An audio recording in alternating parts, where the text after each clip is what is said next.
si mund ta forcojmë lidhjen tonë me Zotin në jetën e përditshme? Allahu i madhërisht i gjithdijshëm, i cili ka caktuar si qëllim final njeriu adhurimin e tij, nuk e kalon pas sqarime dhe udhëzime se si ai të ndërton lidhje të vazhdueshme me të. E para është besimi në Zot, në ekzistimin e Zotit dhe në domosdoshmërinë e përkuljes dhe në nshrimit karshiti, sepse thash je besimtar, nuk do me thonë të besosh vetëm që ekziston Zoti, se kjo është besim i mangët. Se kësi besimi kanë krejt njerëzit. Në për qenë besimtar musliman, dush me pas e para, nivelin e parë, besimin se Zoti ekziston, dhe se është krijuesi i gjithë shkafit.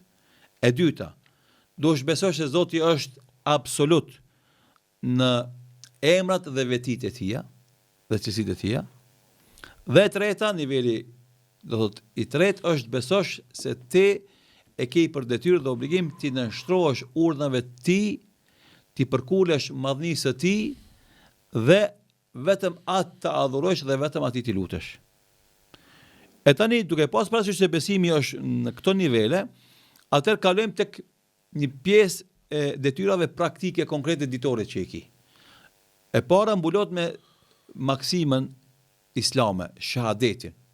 Kur thu ashhadu an la ilaha illallah wa ashhadu anna Muhammad Rasulullah. Pas kësaj më njëherë e kemi namazin.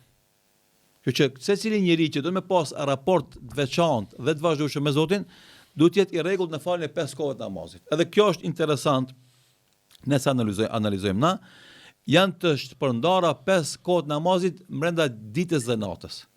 Fillon që nga agimi i hershëm i mëngjesit dhe përfundon me kalimin në pjesën e parë të natës.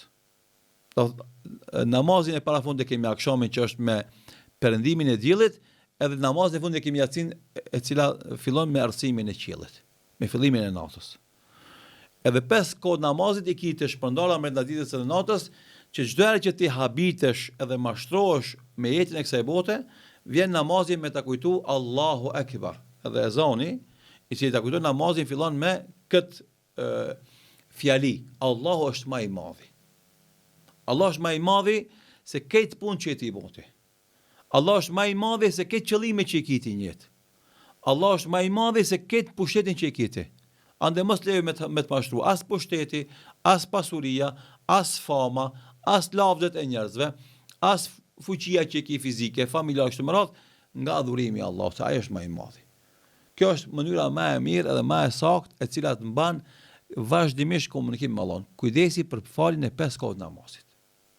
Edhe kush e rri besnik namazit, le ta dinë se ai ka ndërtuar një raport special me Allahun dhe shpërblimi i këtyre namazeve është marramendës, fitimi i bekimeve të Zotit dhe përkrahjes dhe mëshirës së Tij në jetën e kësaj bote është marramendës. Shpërblimi i namazit është marramendës.